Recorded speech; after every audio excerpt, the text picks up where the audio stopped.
person and they don't want them to get deported.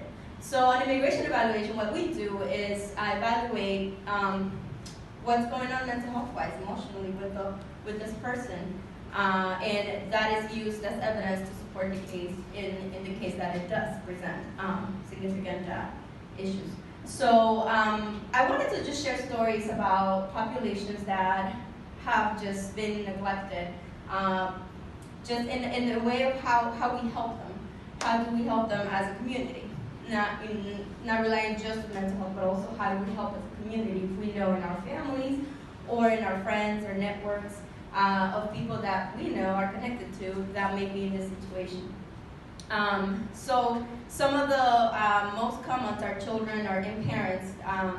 They have either been separated from each other or have just reunited from each other. And that's the main bulk of the people that I see.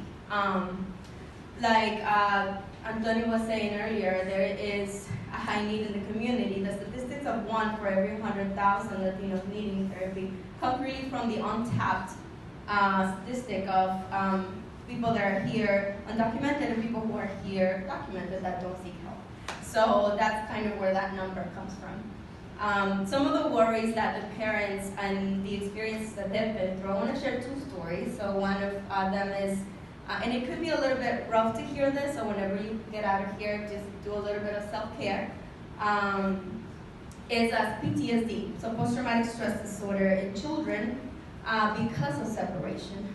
So when a child is separated from a main caregiver, there is a significant amount of neurological activity that happens that creates something similar to a cut in the brain, in parts of the emotional brain of the child. When that happens, the child is stuck in that stage for significant periods of time unless they're treated for this trauma, for the specific trauma.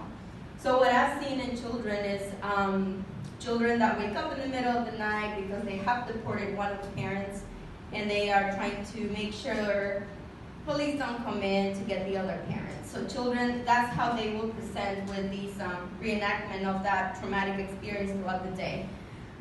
From 3 years old to all the way to 18, you can see a lot of that. So first one is just a 3-year-old who had, and I'll tell you just this because I feel like it's so important for people to actually hear what's happening and what's being told in this, in the therapy room, and I have a minute, so I'm just gonna share one. So there's a 3-year-old boy who actually wakes up in the middle of the night, tells me he looks at the windows, at the doors, and makes sure that nobody comes in to get mommy because daddy was taken away by the police. These stories, as hard as they are, and this child was 3, you don't usually see PTSD that deep in a tiny child unless it has actually caused significant damage to the brain. And then you have a parent who's worried about their status because they're also undocumented. And then what do you do with the child? So how can we help? So encouraging families to make a safety plan has been one of the strategies that keeps at least the stress level lower in the family. What happens if you're not here tomorrow? Not because you're dying, but because you're not here because you're deported. Making a safety plan of who is the guardian that's going to stay with my child to prevent the government from taking them away, or who am I going to keep? How am I going to keep my child safe if I'm not here tomorrow? And communicating that plan to your child. I do a lot of that. We do a lot of this as well in the moment. How do we communicate that to the children? Seek therapy. There's a lot of resources here in DC that provide psychotherapy, mental health, and support and counseling. So Mary Center, Lacey, many others. But thank you so much for your time and look forward to